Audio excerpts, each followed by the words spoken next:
it's 5 o'clock, and as you just noted, we are recording this. It is a public meeting for Upper Arlington, and we want to welcome you all for joining us this evening. My name is Marie Keister, and I'm your moderator tonight. And I want to turn it right over to Steve Shoney, our city manager, to set the stage for what we're going to be talking about. Thanks, Marie. Thanks everybody for coming. Okay, I'm going to try a quick audience participation thing. Those of you who are members of the community, if you can just use the raise your hand button, and if you have not, okay, since could you raise your hand if you have attended one of these either in person or virtually before? Give me your hand up.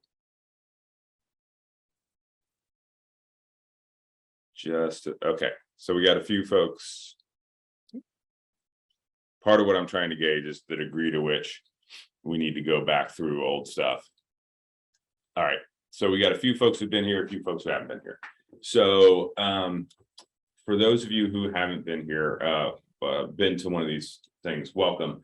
We're going through a process to try and determine how we set the properties off of Arlington Center Boulevard and North Bank Drive on the north end of Upper Arlington up for success. Those properties have for decades been part of the city's economic development plan and part of our economic base. As things have changed, we're starting to see some potential for problems in that area and potential for decline, or we've seen some decline in that area, and we're trying to go through a process of updating our zoning that will really encourage a reinvigoration of that area and some new investment in that area over time. So what we're always looking for in this process, we've said it from the beginning, what we really want to hear are what your priorities are. The other thing that we're starting to shift to now, for those of you who've been here before, is understanding what you don't like is important, but also understanding what it is that you've seen in other places or what it is that you think is commercially viable that you would like is also really helpful. So we're starting to kind of shift in that. But thanks for coming. I will say this: if you leave tonight feeling like you didn't get your questions answered or don't feel like you were really understood, feel free to reach out to me or Chad or Justin or Alyssa. Those are probably the four of us that are probably the best ones to reach out to. Reach out to any one of the four of us and kind of set up a follow-up meeting or a follow-up phone call, and we'll be happy to kind of walk you through stuff. So with that, I'm going to turn it over, I think, to Chad, right, Marie? And we'll get fully underway. I'm going to take it from you. And what I want to reiterate is a little bit more about the format of tonight. So Chad Gibson, who is our community development director, is going to be leading the presentation. And if you've been here before, it'll cover a lot of similar ground, but there are points along the way where I will stop Chad and we'll share what we've heard so far, but we want to give you an opportunity to ask questions or make comments as well. So you're going to hear a lot of potentially your concerns acknowledged before you even raise them, because we have heard them. And so we're trying to be responsive to those as we go. But if you have a question or a comment along the way, I will be watching for you to raise your hand, but we will also kind of stop and pause at certain points as well. So you'll have the chance to weigh in. Right now you are muted, but when you raise your hand, we have the ability to unmute you at that opportunity too.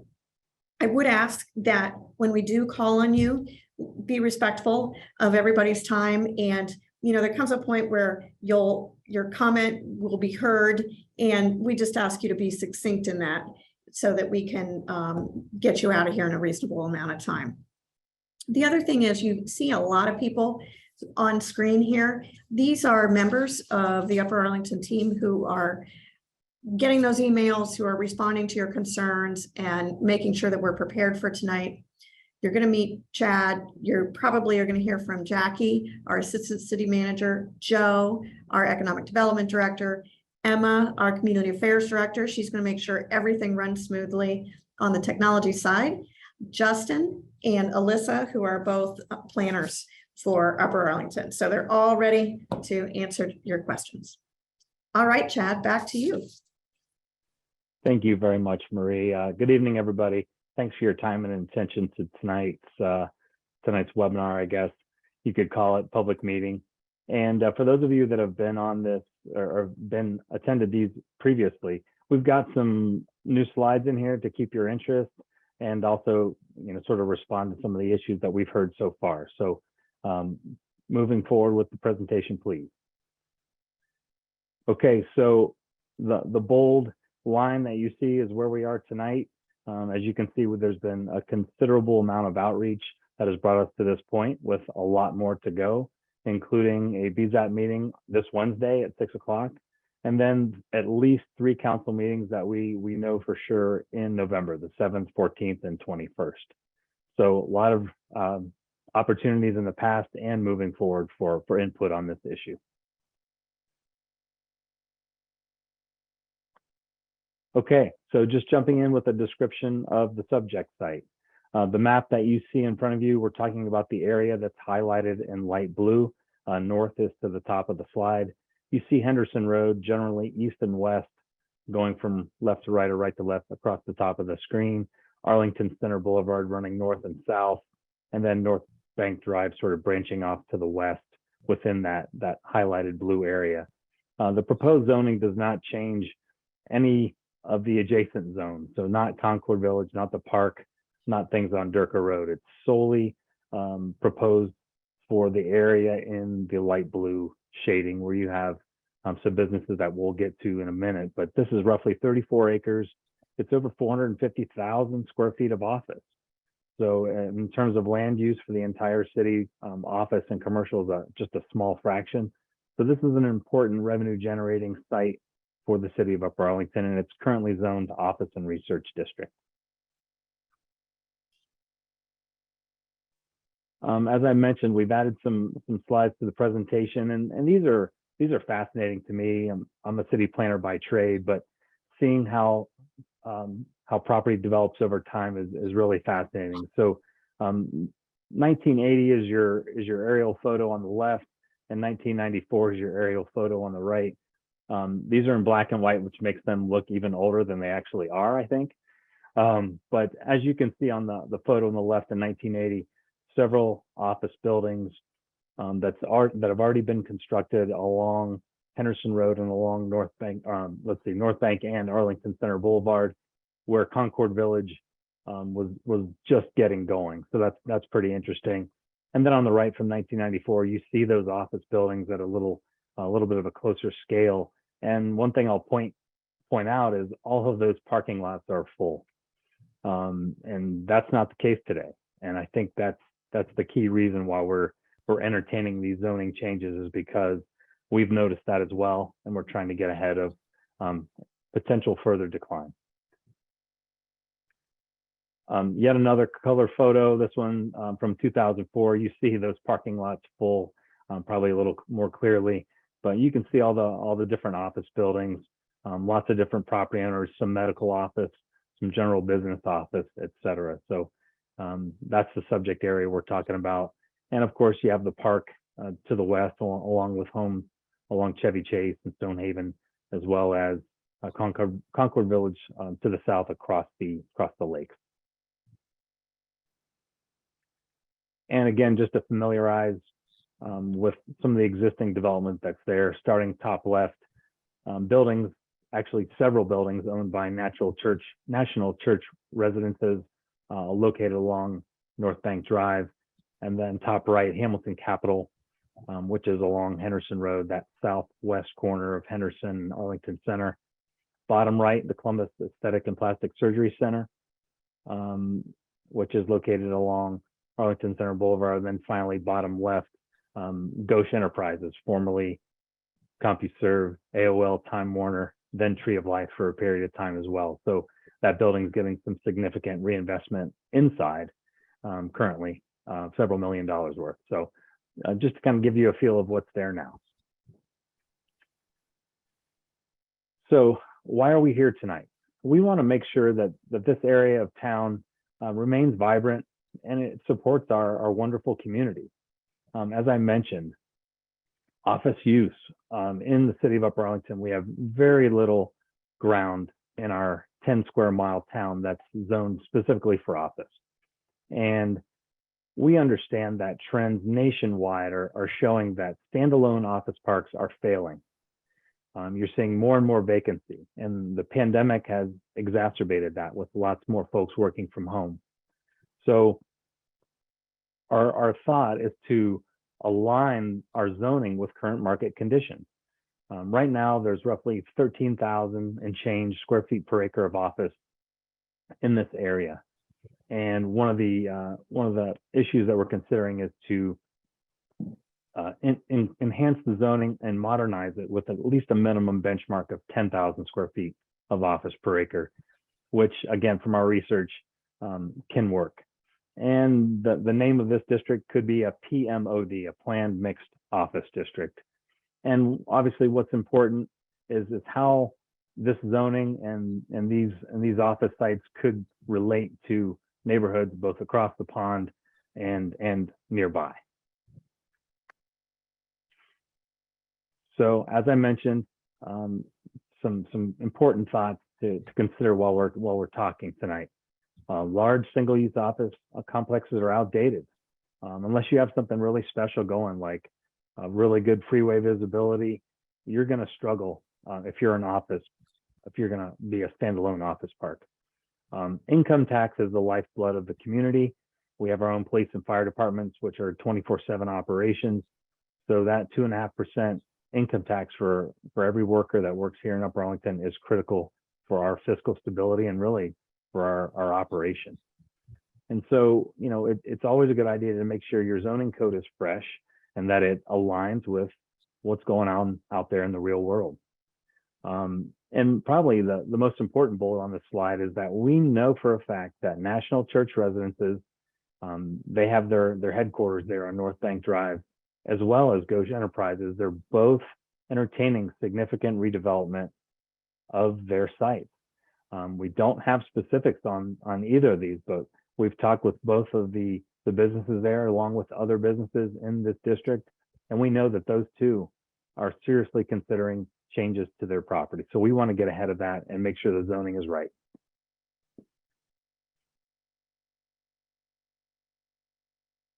Okay, so we're going to be talking about things like density. We've already mentioned 10,000 square feet per acre of office. And so we wanted to show some comparators of local developments that you may or may not have visited. And just going from left to right, Grandview Crossing is Grandview Avenue and 33 across from the Sheetz gas station, if you're familiar with that part of town. It's roughly 24 units per acre residential, and then just about 4,500 square feet per acre of office. And it's important to note that Grandview Crossing is severely limited in what they can do because it was a former unregulated landfill. And so a lot of the soils are contaminated there. So they had to do some significant remediation and work around some of those issues there. The next slide, the next picture, the one that's right in the middle is Grandview Yard. It's the former Big Bear warehouse area down near 3rd Avenue, Grandview and Columbus. Office density, roughly what we're looking at, 9,600 square feet of office per acre. You may have seen restaurants down there like Hofbrauhaus. And then the residential zoning is roughly 24 units per acre. And as you work into certain areas, there's really no cap on the density and there's no height limit. So those things are naturally limited by things like parking. So that's Grandview Yard. And then finally up in Dublin at Bridge Park, a more urban style development with 24,000 square feet of office per acre and residential density approaching 40 units per acre. So fairly significant in terms of density, nothing near what's being proposed here.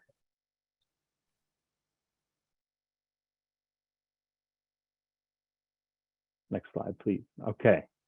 So in terms of building height, that's been an important issue that we've heard from many of our previous conversations. It's important to understand that the current zoning of all of that area in light blue that you saw earlier allows for a 76-foot tall building. And so just for comparison's sake, this chart gives you different buildings in the area. I'll focus in on Arlington, actually Hamilton Capitol, which is the kind of cube-looking building at the near Henderson Road at Arlington Center. That building is 74 feet in height. It's roughly 5 stories, but it has a very tall parapet. And so that is a compliant building at 74 feet. So all the properties in that light blue area that we saw on the map earlier can go as tall as that Hamilton Capitol building by right currently. The CAPS building, that was probably the most recent construction there, is only a 2-story building. It's only 32 feet tall. So the map that's on the screen now is a draft building height map. And again, trying to be responsive to the concerns that we've heard. We've heard that we want a height transition. We don't want a 76-foot tall building close to the lakes. And so this map shows you, as proposed, the darker purple area in the north, roughly 2/3 of the site, retains that 76-foot height maximum. Now the lighter purple, which is closer to the lakes and along the western boundary, along Chevy Chase and Stonehaven, that height that maximum limit would drop to 64 feet. So as proposed, the proposed zoning gives you a little bit of more of a transition and lowers the maximum building height as you get closer to Concord Village and single family residential to the west. And the next slide includes a draft setback and easement map. Currently, there's a 25-foot wide lake easement that goes all the way around the lakes where you can't really build anything. And so there's also a minimum building setback in that area. So the yellow areas that you see on the map are areas where no buildings could be constructed.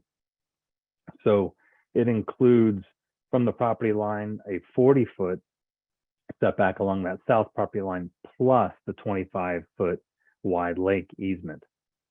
And then along the northwest side of the site, that setback is being increased from 25 feet to 50 feet. So a doubling of the setback between the commercial district and those homes over there. Along the east property line, backs up to Durker Road, that's going to remain at 25 feet as drafted currently. So what have we heard so far? We've received lots of just really helpful feedback, and it's a testament to the residents that we have here in Upper Arlington. We've heard that 10,000 square feet of office per acre is reasonable. We have heard that, apartments and traffic, more apartments or, more traffic, that's the concern for these beautiful neighborhoods that are established. We heard from some folks that they would love some enhanced walkability, the ability to walk to restaurants or shops. And we also heard that 76 feet is adequate as a height limit. Don't make it any taller. One of the concerns we heard was about potential noise. Sound travels directly across those lakes to folks' yards and patios. And so protection from noisier uses like restaurants or service areas, we need those to be located closer to Henderson Road, and we've heard that. The last two bullets really are not affiliated with what's proposed, but they were important nonetheless. Some folks said, hey, close off Arlington Center Boulevard at the lakes. That will ensure that there's no traffic impact from increased density at the site to our neighborhood. And we also heard that the lakes might need some maintenance. Staff has been out there. We've looked at the lakes, but again, those are on private property, so that would be a private solution and not necessarily a city solution. And this is really an important slide because it reviews what the proposed uses of this new zoning district would be. As you would imagine, offices are permitted use, as are outpatient surgery centers, and as well as parking and research facilities.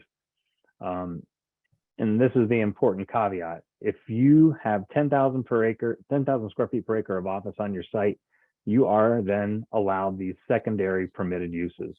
And these are important, like retail, beauty parlors, daycare, coffee shops, senior housing, and residential. So those are important uses that are being added into the mix if that office threshold is being met. And finally, there are conditional uses that are being added to the mix, like restaurants or hotels. And I have an explanatory slide next that tells you what a conditional use is. Alyssa, I think that's next. So what is a conditional use? It's a use that might have greater impacts, and so the standards by which the city reviews those are more stringent. And the example I always give is a commercial district might allow a restaurant, but a restaurant with a drive-through might be a conditional use because you have things like outdoor speakers and menu boards and drive-through queuing of vehicles, things like that. So that's the standard example I typically give for going from a permitted to a conditional use. A conditional use is only allowed when it won't substantially alter the character of the area or interfere with adjacent uses. And again, I'll say it again, there are specific standards for conditional uses that are used in the review process to make sure that adjacent properties are protected.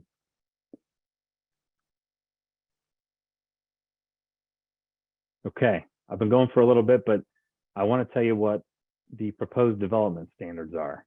And these are, of course, in draft form.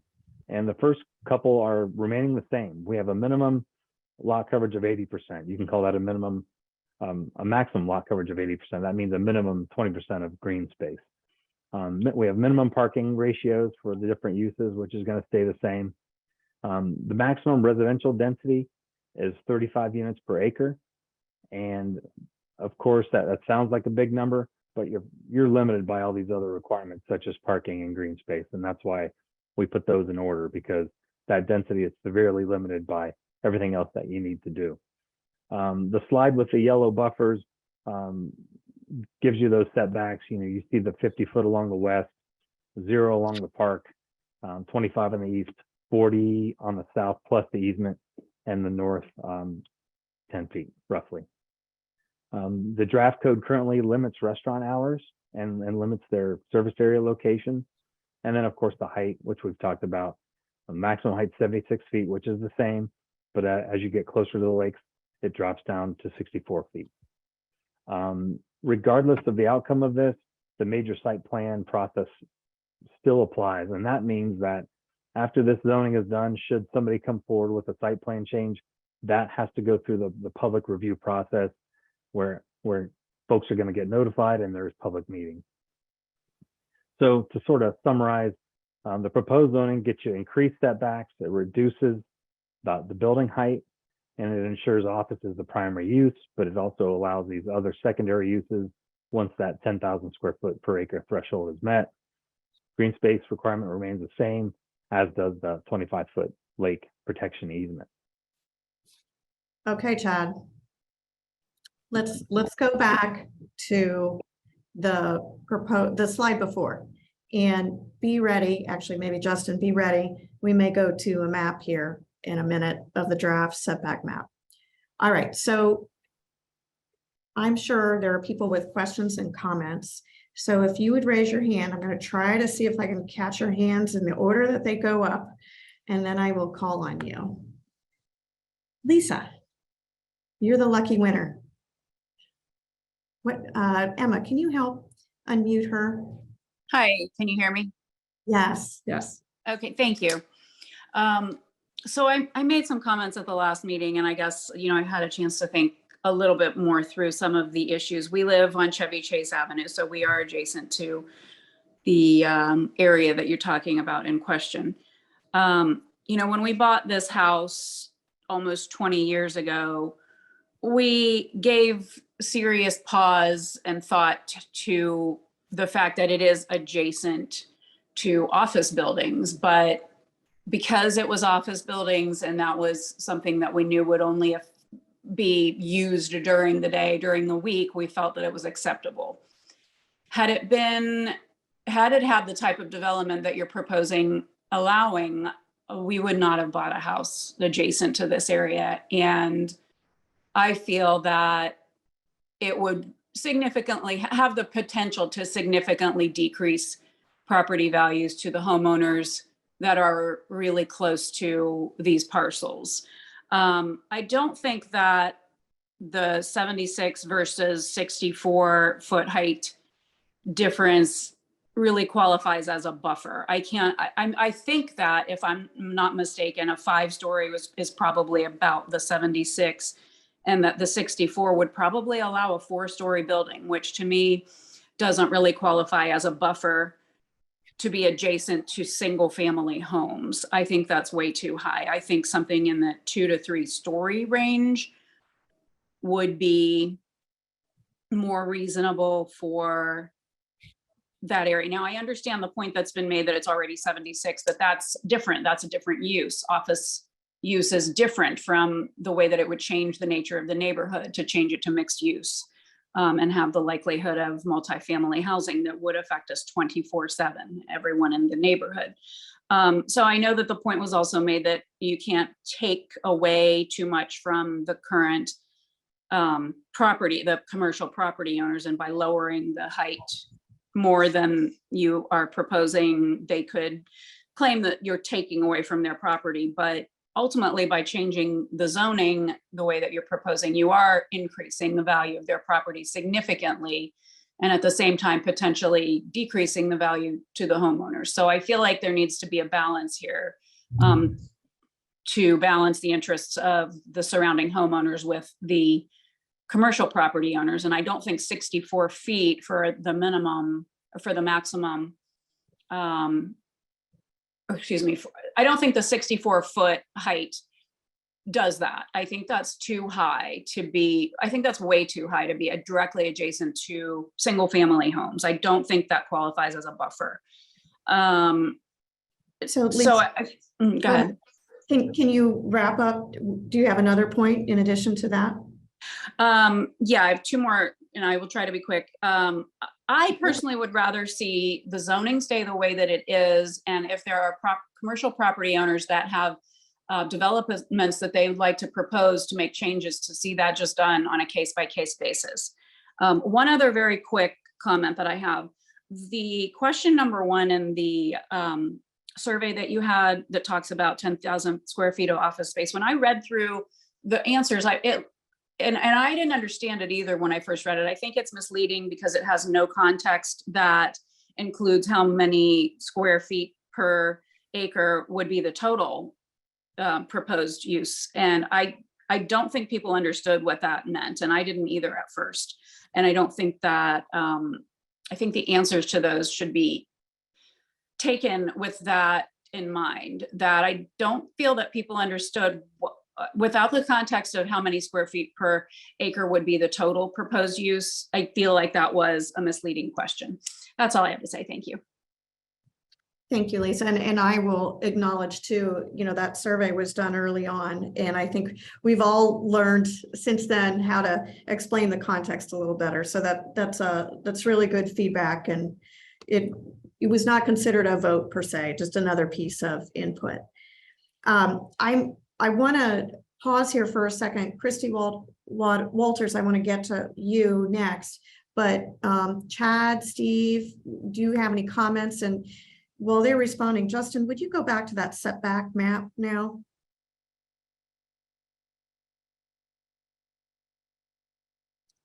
So, Lisa, thanks for the very thoughtful comments. A couple reactions to them, and I'm kind of sitting here processing them. I think, it is always the question of, do you do the zoning in advance, or do you wait for the project to come in and do it all basically by variance? Somebody comes in and asks for 1 million variances. There's kind of doing that as a cross spectrum of stuff.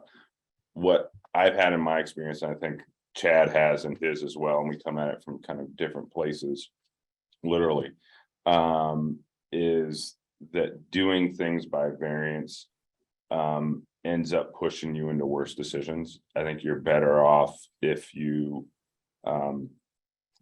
kind of put the lines on in which the developer can color in place before they start breaking out the crayons. And that's really what the zoning is intended to do. So I get it. You know, we'll go back and look a little bit more in terms of some of the heights. You know, Alyssa, I think you're driving, right? Could you go to the slide that has the heights of existing buildings? Which I think is just before. Yeah. So, I mean, this is, and Lisa, as you're looking at, I think to give you a sense of places where we do have multifamily that's up on other residential. The one that really I think it probably is the most relevant is the stuff on Lane Avenue, and getting a look at that and kind of giving you a sense of context. I'm not saying it's right or wrong, but just to give you a sense of context and you know, a sense of where it's going. The other thing I would say also is in your neighborhood, it may be 30 years before somebody looks at it, right?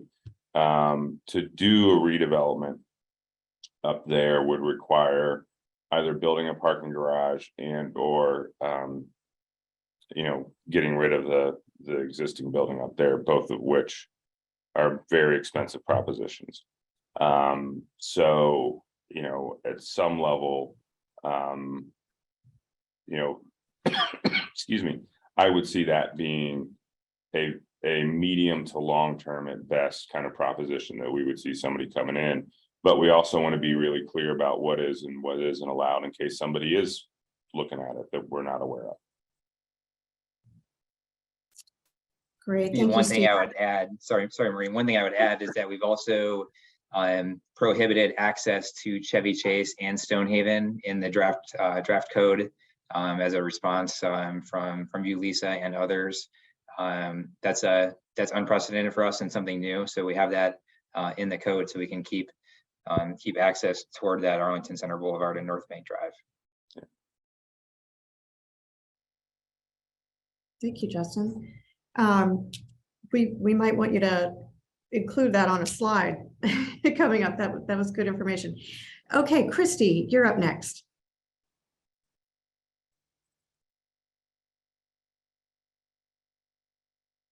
Christy Walters. Emma, I still see she's on mute.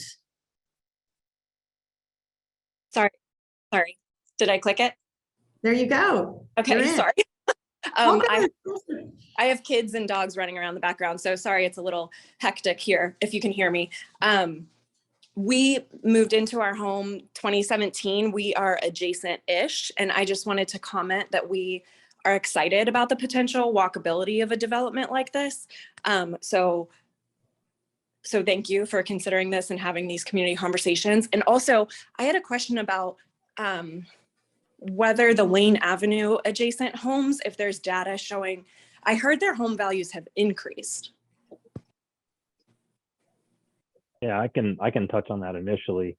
We don't have a recent study that compiles that data, but all of our interactions with properties and watching those sales over there indicate sale prices beyond what the crazy market's even generating. People are excited to live near a walkable area like Lane Avenue.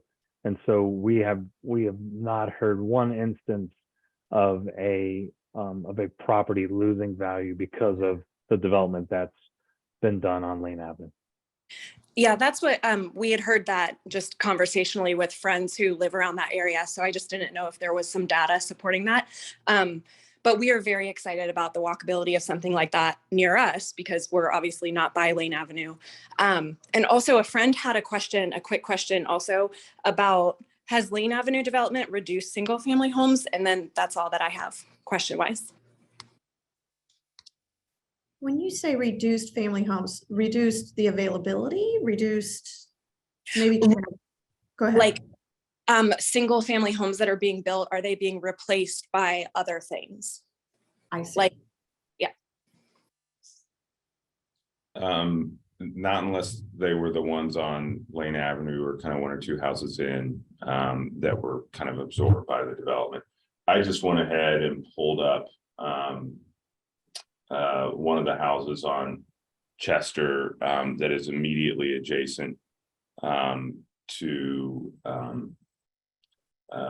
the development. And you know, it's the 2018 valuation from the auditor's office was 300, or 2019 was 385,000. The 2021 valuation was 463,000. And that's the time in which it opened. You know, I think you do have to be in kind of recognition of Lisa's concern. When you're it is different if you're immediately adjacent to a development, versus if you're in the neighborhood.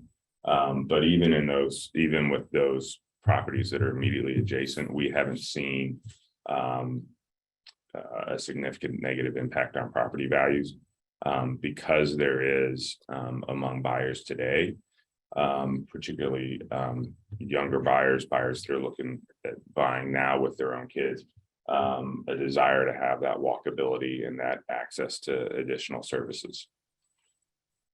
Yeah, Steve, if you don't mind, I would add, so when we did the Lane Avenue planning study, you know, we wrapped that up a year or two ago. During the early parts of that, we looked at data, sales data, how long homes are on the market, and we found that property along Lane Avenue and that, you know, the neighborhoods to the north and south sold above list price, were on the market less time, and were very desirable throughout that. There were several properties adjacent to commercial properties, like there's a house north of Heartland Bank. There's a house on Mount Holyoke, on Chester. Those all sold kind of either pre-development, during development, or after development. And the prices were above list and sold quickly. So we do have that data from several years ago. Haven't looked at it since, but we have seen a lot of reinvestment into single family homes, additions, remodels in both of those neighborhoods to the north and the south, and that's been really positive. And then now we've added sidewalks on Chester and other streets, just to continue that walkability in the neighborhood. All right, we have Liz coming up next. Liz Stump. Yes. Hi, everybody. Just a couple kind of more procedural questions on some of the next meetings. For the zoning board meeting, I believe it's either this Wednesday or next Wednesday. The days are all running together for me at this point. What exactly is the purpose and intent of that meeting? And is that something where you're looking for public participation or not as much in that? There's not an opportunity for that, wait for council? What is the function there? Yeah, Liz, Wednesday at 6 o'clock is the Board of Zoning and Planning, and they are going to hear public testimony on this item.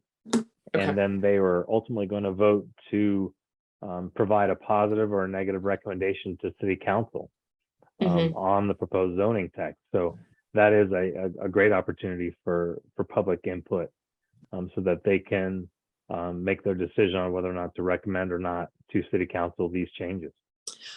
Excellent. One other quick question. Can you flip back to the slide that says, like, here's what the zoning is today? Yep, perfect. Thank you so much. Do we have, are there specifics that you've landed on that you're going to be taking to the zoning board around what the increased setbacks and the reduced tiered height limits should look like? Or are you still kind of debating what those final numbers will land as between now and Wednesday? Yes, we absolutely have a draft zoning text that the zoning board is going to look at, and this slide kind of encapsulates the main ones. Also adding the one that Justin mentioned earlier about limiting vehicular access to the adjacent roads like Stonehaven or Chevy Chase. So yeah, you see those setbacks, you see that maximum density, parking, green space, height, and even limits on, if there are restaurants, their hours and where their service areas can be. We don't want service areas. We heard that we don't want those facing the lakes, that's just it's really a precious amenity for the neighborhood. Mhm. Okay, nope, I think that makes sense, right? And this is helpful. It takes a minute to kind of take it all in. Right, so appreciate just kind of rerunning through a couple of the slides And, to refresh. just to clarify, these numbers aren't set in stone until council actually passes them. Yeah. Excuse me, I'm getting over 100%. a cold. Until council actually passes them, so it is an open question until that point. Yeah, yep, for sure. I think final question then, again, just around the traffic considerations. Appreciate the kind of thoughtfulness and doing the traffic study that you did. I think you talked about in the first session. And again, was there a slide that had a map of where the traffic changes were? I feel like I'm Christy. I've got like 8,000 things going on around my house right now. So I wasn't sure if that was something that kind of visually laid out what the traffic So might look like. there's no proposed change on traffic. In that original first couple meetings, we just showed some traffic counts that we got just to Mhm. show how many people are basically going on Arlington Center past the ponds to the Mhm. neighborhood, and then how many people are going to the storage area, just for conversation, but we don't have any proposed roadway changes. Okay. But Justin talked about Chevy Chase. Justin, can you review what you said again? Some restrictions in that area?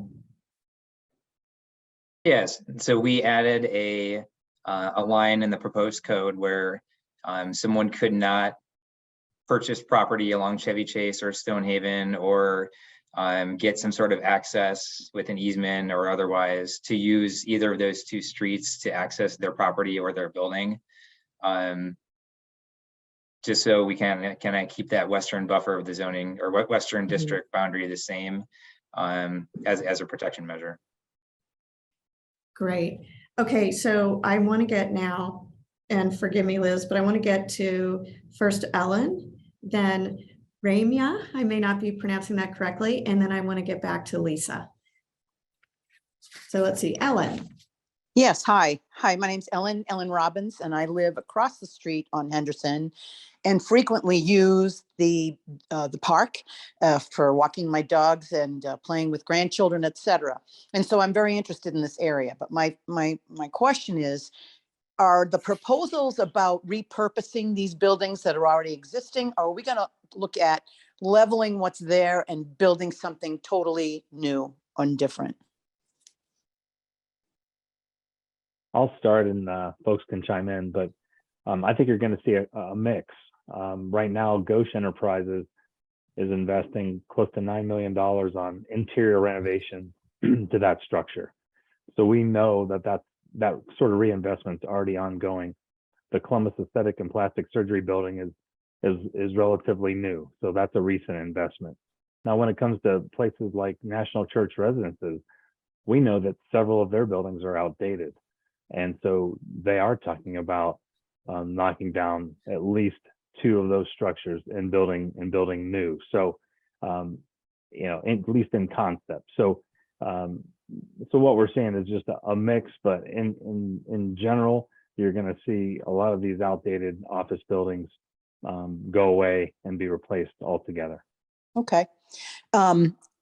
When we look at the slides that show Grandview Yard, Grandview, and Lane, the buildings are tall enough, and I understand the story, 5 stories, 4 stories, but they're very, very close to the road. It's kind of overwhelming to see these buildings.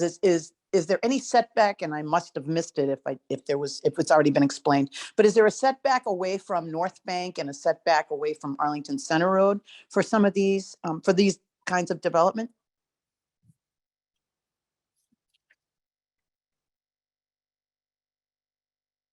Is it clear what I mean? Yeah, it is. Yeah. Justin, you got it? Yeah, so the buildings would have to be 0 to 10 feet back from the right of way. We want the buildings close to the road to kind of create that walkability and that energy along those 2 roadways. And if you think about it, if you get a deeper setback, then you're pushing the buildings kind of to the periphery Right. closer to single family properties. So we're trying to avoid that. And one thing too, so you start adding in the setbacks, you got to include parking, and that's one of the biggest limiting factors with all of this. When you start laying out parking, it really reduces how much your building can be. Right, right. And one more thing, we use the parking for the park, Northwest Park, the Kiwanis Park, so, you know, the baseball games, et cetera, soccer, et cetera. Do you think that parking along the park there is going to be eliminated? Is that belongs to National Church residences, or what? I can field that one. So the property line, you can see a sort of a thin black line that goes right through the middle of that park, sort of diagonally. And so there's Oh. the parking on the east side of that line is directly on National Church Residences property, and the parking on the west side is part of the city park. I have identified some at a shared use arrangement that happened years ago, and so some of that parking will certainly change configuration, especially if National Church Residences builds a new building there. But there will be a residual, at least, of parking there, and I would imagine a similar arrangement with some sharing going on the weekends, especially, or during non-peak times for office. Thank you very much. I'm done. Thank you, Ellen. How about Ramya? Hi, thank you so much for giving me a chance to speak. Can you guys hear me? Yeah. Oh, awesome. So I'm speaking very particularly from the Concord Village perspective. I am the house directly next to Arlington Center Boulevard on the West Lake behind the red building that National Church Residencies owns. I imagine it's probably one of the first buildings that will be taken down and renovated. It doesn't have anything in it except maybe one office, and it's pretty barren. It's really dated. So I just wanted to point out that the lake is much bigger peripherally and very, very narrow, closer to Arlington Boulevard. So the easement and the setback from the lake means more to people who are more peripheral, because the lake is just so big. So they would be further back from a tall building. Whereas for myself or the people adjacent on East Lake to Arlington Center Boulevard, the lake is very narrow towards the conduit between, there's a tunnel that runs between the two lakes. So we could, in theory, have a very tall building much closer to us than some. So I'm wondering if there could be language where instead of a setback from the lake, it's almost a setback from the actual yard of the families that live. Because if I could have, the same distance that some of the people west of me would have in Concord Village, or on the very east side of the lake, peripherally more east, their lake is just much bigger in diameter. So they'll be much further back from a 5-story building. This would literally, we see their office, they would see us. It would just be very, very close. So I don't know if the language could just be more uniform, and that it's from the houses, and obviously make it bigger, because I don't think that this setback is adequate if it is going to be a 4 or 5-story building. And I do believe that this red, very dated building will be the first to go and first to be redeveloped. And I think it could be very, very close and big, very, very close to my house. Mm. And you could, if you came and visited the property, you'd see we are directly eye to eye if somebody was actively there. Yeah, and we were out at the site, just a couple Friday mornings ago, taking some pictures and kind of absorbing what these setbacks would mean. That's a challenge, because that easternmost National Church Residences parcel, if we were to designate let's say a 100-foot setback, that would absorb so much of their property, it would essentially be a taking. So we've got that 40-foot setback plus the lake easement where that building is now. And so I totally understand what you're saying, that Mhm. that lake is not as wide there. And so the buffer is less. But that would be, I think, a pretty significant challenge for us just because of the depth of the National Church Residences property as well. Well, and I'll also mention that the lake is, it's not the same as it once was 20, 30 years ago. It's very shallow. So it's like a couple feet behind my house at some point. So it's just literally walking distance through a little puddle to get to that building. So I'm not sure then maybe if that particularly, that red building area, the places right next to the lake could have a certain cap, because it really is a different scenario living, far across a lake, seeing a 5-story building versus, 2 feet, swamp, and then, very close to your house having a 5-story building. And the same would go for the other property on Center Lake, the opposite. But, I don't think that they have anything close to them, because the Tree of Life buildings were just further apart than the National Church Residency ones. Mhm. Well, Ramya, thank you. Yeah, And thank you so am I- much. Am I pronouncing your name correctly? It's Ramya, but you said it perfectly fine. That thank you for asking. Ramya, that's very pretty. Thank All you. right. I thank you for your comments, and I want to get back to Lisa too. And before we move on from that, Oh, sure. Rami, that's the kind of thing that when somebody comes in with an actual development plan, because this will have to go through the full BZAP process, that's the kind of thing where once we know how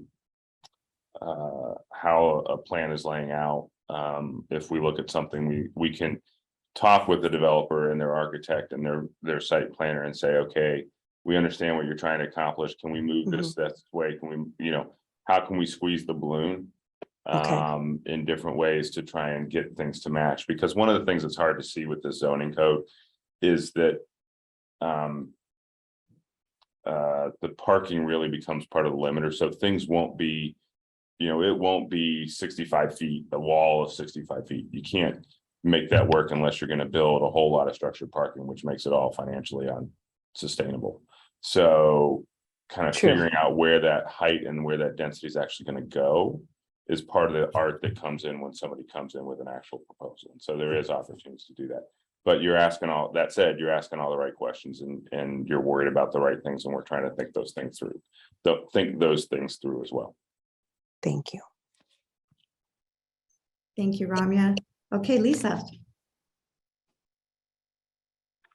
Can you hear me? Yep, all good. So just one other thing, in addition to the other, concerns and objections that I've raised, the 0-foot setback along the park. I'm curious how that works and whether that setback, that 50-foot side yard setback could also run along the park, because, and, admittedly, this probably affects our property more than any of the others, but because that line sort of goes diagonal along the National Church Residence parcel, it sort of faces our property as well. So that was my other concern, is that there's a 0-foot setback there instead of, continuing the 50-foot setback along that stretch of the area. Yeah, Lisa, that's a great point too. Our thought process there was not only is that parcel a little bit unusually configured, as well as having the widest part of the lake there. If we apply too big a setback along that sort of west property line, that parcel is rendered almost unusable. And so our goal is to move the structures as far away from the residential pieces as possible. So, moving the building closer to the park, we thought was the lesser of two evils. And so that was our thought process there.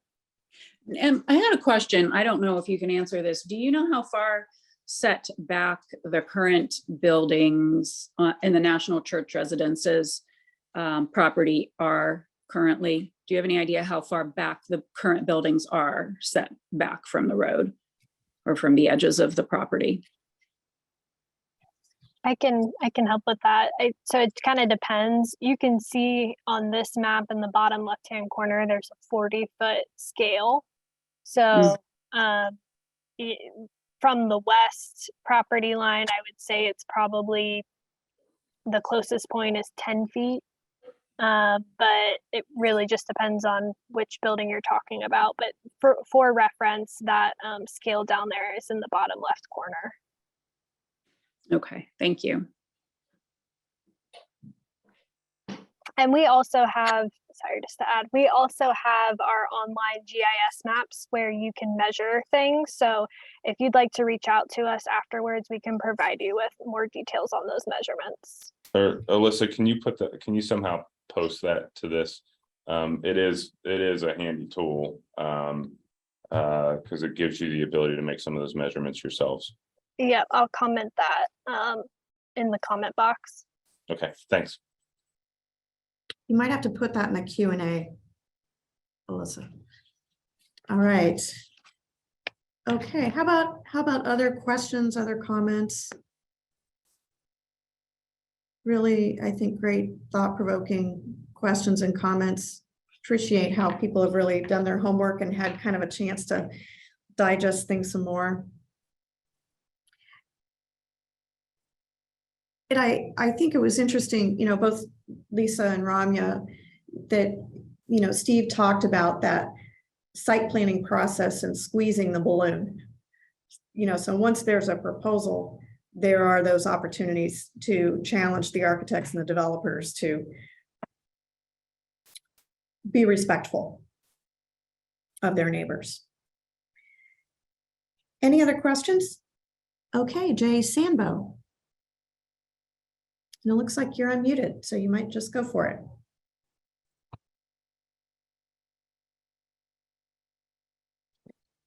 Jay Sambo? Can you hear me? Now we can, yes. Gotcha. Anyway, Jill Sandbo, and I've lived here in Concord Village for the past 40 years. A portion of it over in the condos on the east side and the majority on the west side. So I only say that because I have traveled this road before and kind of watched the evolution of a lot of things. I think I really like what Lisa has mentioned. I think our forefathers here did an excellent job of, I like the blueprint, starting with an appropriate building height at the lakes and then stair stepping it to the Hamilton Capitol building on Henderson Road. That was a lot of foresight. I think they were respectful of the residential area that was around at the time, since we are bordered by residential on three sides, unlike Lane Avenue, unlike Grandview Yard, unlike, you know, Bridge Street Park in Dublin, et cetera. We are unique in that we have residential residents on three sides. They did it responsibly. And with that said, if you walked around, like you mentioned the other day, Chad, you saw the mounding to pretty much take away the view of blacktop parking lots. I mean, they really did a responsible job. And we've lived in harmony with all these businesses that you've spoken about. And I think we can continue to do that and accomplish a joint mission. I'm just concerned about the heights, such as Ramya's expressed, Lisa's expressed, just doing it responsibly. Not buildings falling off the sidewalk, not, you know, encroaching on residents over on Green Acres. And that's the challenge here. I know you've got a goal. We all have a goal in that we want to live in harmony. And what that looks like, I'm concerned with the height that's being proposed, and I still have concern about the density if it goes into residential. And by that, I mean, you can have upwards of probably 180 or more units if you're looking at residential density. That's going to bring more foot traffic. That's going to bring more vehicular traffic, trucks, delivery trucks, you know, and onward. So I guess I can say we have in the past lived in harmony. I think we can live going forward if it's done responsibly. And again, my concerns, as I mentioned before, is the density, especially if it comes to residential. And, you know, just the height. It's just kind of alarming when I look there at what the existing buildings look like. And then Hamilton Capitol, and it's alarming. It would be, you know, such a change. That's all. Well, thank you, Jill. I appreciate your comment about harmony, and I think this feedback is really, I think, trying to strive for that. So I'm looking for other hands. And I don't know, Chad, Justin, Steve, if you have any comments. while I'm You got one more, and I just want to. Lindell, And while you're getting Lindell up, I will say I can guarantee you will never approve anything else that looks like Hamilton Capitol ever again in this city. There may be something tall, but I hope that our design attitudes have progressed a little bit since the 1970s. But anyway, that was mostly just a joke. So Lindell. and then after Lindell, I'm going to go to Catherine. Okay, Thank go you. Lynn. This is Lyndall. I'm a resident of Villas at Stonehaven, but the park is extremely important to me. And that's really my main, well, Lisa's concerned because I walk by her house every day. It would be huge. The setback from the park is very important to me. I use that park every day. It's part of the reason I bought this place. High buildings would bring on more stress because I like to see the sky. I don't like to be enclosed, and that's my only place where I can have that feeling here. My other big concern is also the density population would also flow onto the park. We'll have more people there and everything that goes with that, more trash, more whatever. Parking for the baseball. I love seeing those kids out there playing, and the parking along that edge is used a lot. And we would go from a 5-day week to a 7-day week if we have these changes. My other concern is the amount of traffic on Henderson Road. It's already over trafficked and it's quite dangerous out there. Did you want to say anything? No, I live on Stonehaven Drive. I'm here with Lyndall, and I agree with everything she said. I'm just wondering if the park has any parts of it that's actually a nature preserve. I know there are little houses for bluebirds and blue jays and different very natural things going on there, and it is concerning to think that there would be looming buildings right at the edge of the park. I mean, it'd be wonderful if they could go back a few feet. Thank you. So we will go back and look at some of those setbacks on the park. I do, you know, I understand that concern. You know, from a practical matter, we'll also look and see if there are some things that we can do that address how much of the park frontage can be taken up. I don't know if there's a way to do that in the zoning, but I think to some concerns about there being a wall, or sometimes it's when you have two sides to it, you call it a canyon effect. Ensuring that if we do allow portions of a building to come up to the edge of the park, that we're not allowing the entirety of the building to kind of provide a wall on the park. I would add at Northwest Park, we are going to be planting, I think, between 200 and 300 trees here soon. Since we cut down a bunch on the west side there, and then we do have a bunch of kind of conservation and no-mow areas. So those are expanding in the park. Great. So next I'm going to go to Catherine, and then Susan has emailed us or messaged us some questions. So first we'll go to Catherine, then to Susan, then Elaine, and then Barb. All right. Hi. You hear me? Yes. Yes. Great. I'm getting better at this thing.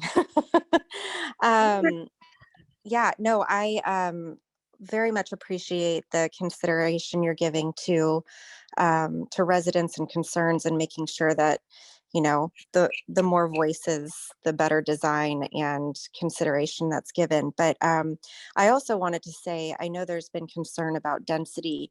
I've lived in Arlington for 42 years, and I feel like just knowing what the concerns and limitations are in our region in terms of the number of available housing, I'm really happy to see that Upper Arlington is considering playing a role in providing additional density. I think it's really important for the health of our Central Ohio community that all of us do our part to provide adequate housing, and especially if it's for seniors. Excuse me? Go ahead, Catherine. I think somebody was unmuted that. Oh, sure. No, just especially for seniors, if there's a consideration for NCR doing any kind of project up there to provide housing for seniors, I certainly think those who are aging in Upper Arlington deserve some step down housing that would make sense for them. So thank you for all those things that you are considering. Thank you, Catherine. I am going to go. Hey, Marie, real quick, I want to answer Susan's question on the Q&A really quick, if you don't mind. That's exactly where I was going. So go ahead. Yeah. So the question is about if a developer were to come in and start asking for a bunch of variances. The goal of this is to kind of get all the stakeholder feedback together and have it aligned, so that way a developer does not have to request variances. I know the zoning board, especially when a project comes in, they really don't want to grant a variance unless it's absolutely necessary. And especially if it's one that was just adopted by council, that's highly unlikely that they would do that unless there's some extenuating circumstances. But the goal is to minimize or not have any variances at all. But I will say, we can't say you can't apply for a variance. We still got to allow for that. Allow for that process. Yeah, it's a lot easier to say no if you've already got good zoning in place. All right, Elaine, to you. And if you're not talking, if you would mute your. Can you hear me? Yes, Elaine, go for it. Okay. I just wanted to say, with regard to what Jill and Lisa had to say, that they share the sentiments of so many people that live back here. I wanted to just say that it was very well said, and I thank them for their input.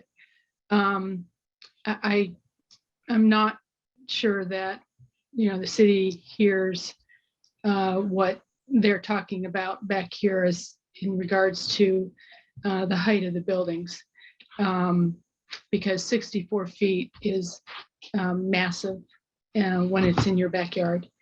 Mark and I took a drive this weekend and looked at several of the new buildings that NCR has constructed and is constructing.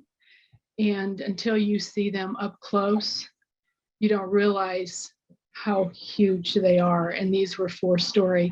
In addition to that, the materials that they used did not fit in with the area.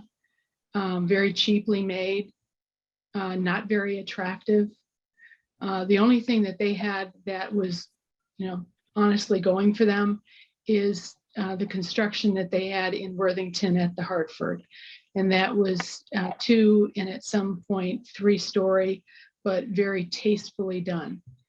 I just think we need more information. And I think we're going into this blindly, but I hope you guys are listening. And that was it.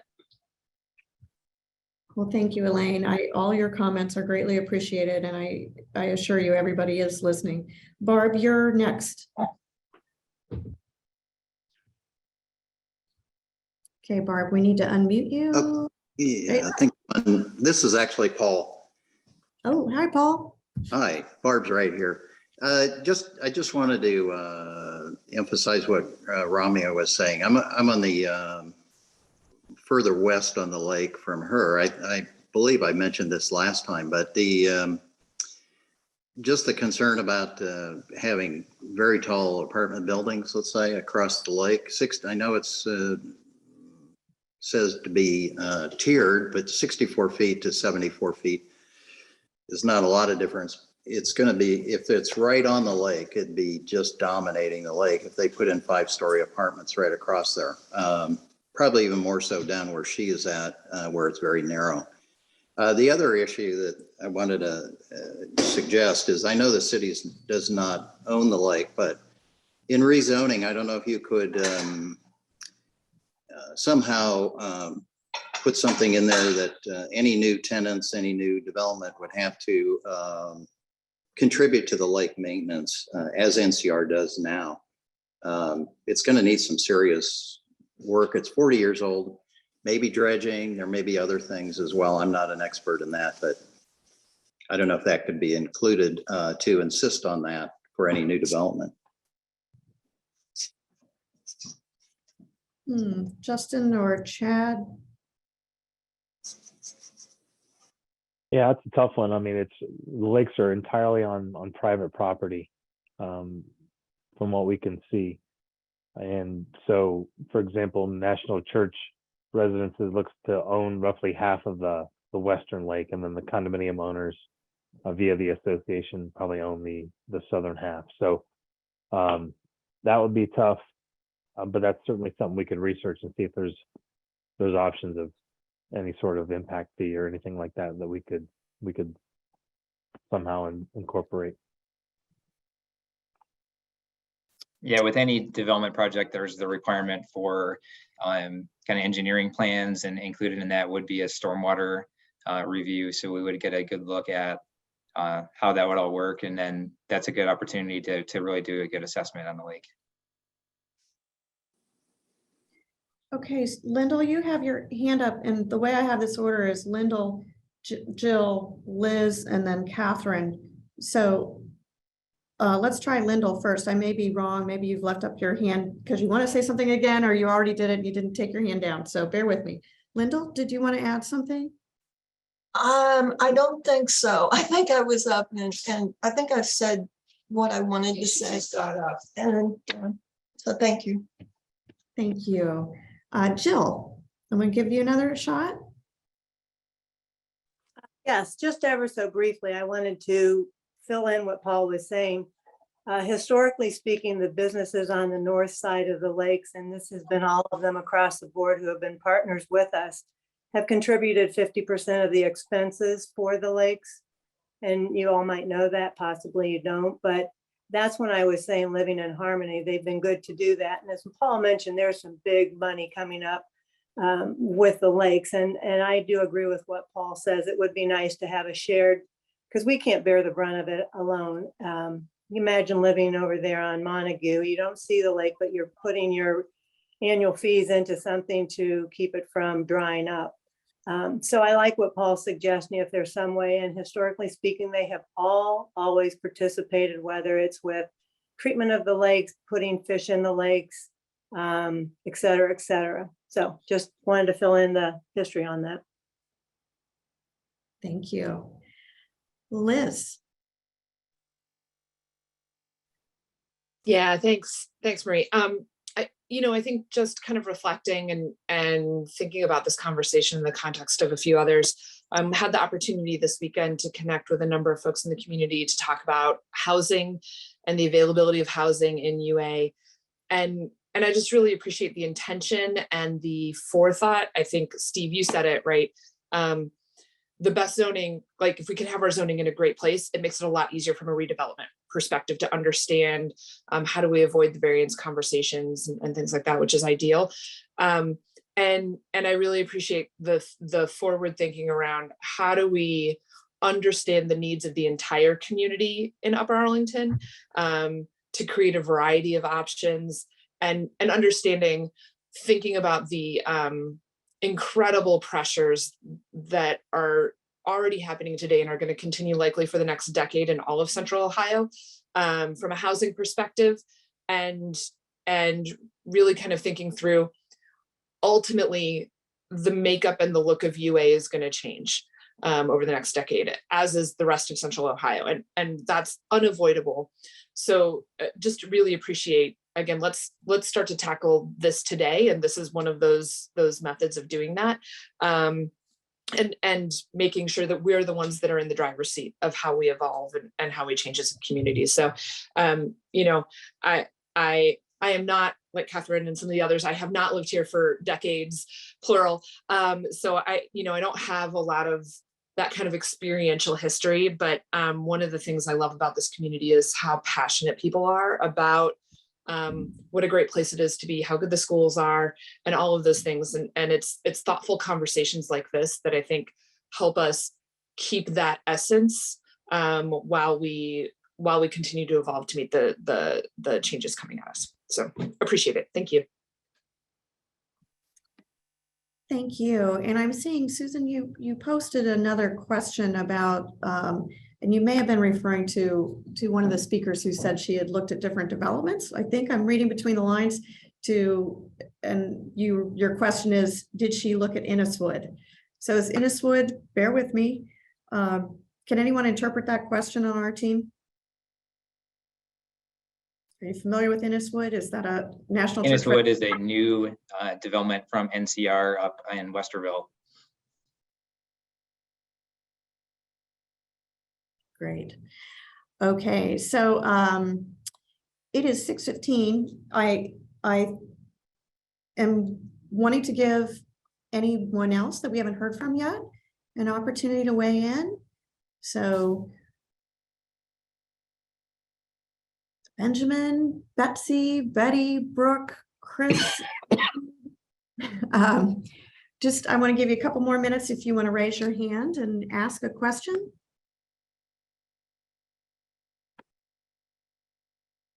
All right, well, seeing none, I want to go to the next slide. Let's see, Alyssa, I think you're driving, and I think it gives us some next steps. Right, so Chad, you already covered this, but maybe if you would just recap again how this will work, answer that process question. Sure, absolutely. On October 5th, this issue was introduced to the Board of Zoning and Planning for discussion and questions, and this draft zoning text was provided to them then. And so they've had some time to sort of absorb it, and also understanding that we are continuing to have public meetings on this. So it's a little bit of a moving target, but based on what we hear tonight, BZAP's going to look at a draft zoning text and make a recommendation on that zoning text on this Wednesday at 6 p.m., October 19th. And once that occurs, that will set in motion at least 3 city council meetings that look at this zoning, and it'll be fully vetted by all 7 members of city council on November 7th, 14th, and 21st. And if they chose to vote on this ordinance, that would occur on that November 21st meeting, unless they ask for additional hearings.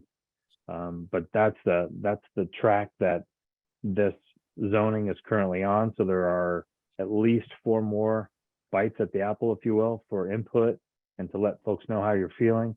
We have taken strong efforts to compile all of these results and all these questions and input that we've received in these meetings and try to incorporate them into the zoning text. But again, there's still those additional opportunities to have additional input. Well, with that, I want to thank everybody. Really appreciate your participation. This is what democracy is all about, right? Weighing in and letting your government know your thoughts. So really, really appreciate it. Thank you for your time. And Steve, do you want to say any closing remarks before we adjourn? No, just as always, thanks. I think Chad covered where we go from here. Again, as I said, if there's any of you that kind of have more questions or more comments, or you just feel more comfortable doing it in a smaller group, feel free to reach out to us. We'll talk, one-on-1, 1-on-15. Well, if it's 15, we'll probably bring more than one of us. But, you know, we're happy to kind of talk this through in whatever format you're most comfortable with. All right. Well, thank you, everybody. Thank you, Steve, and good night, everybody. We are adjourned.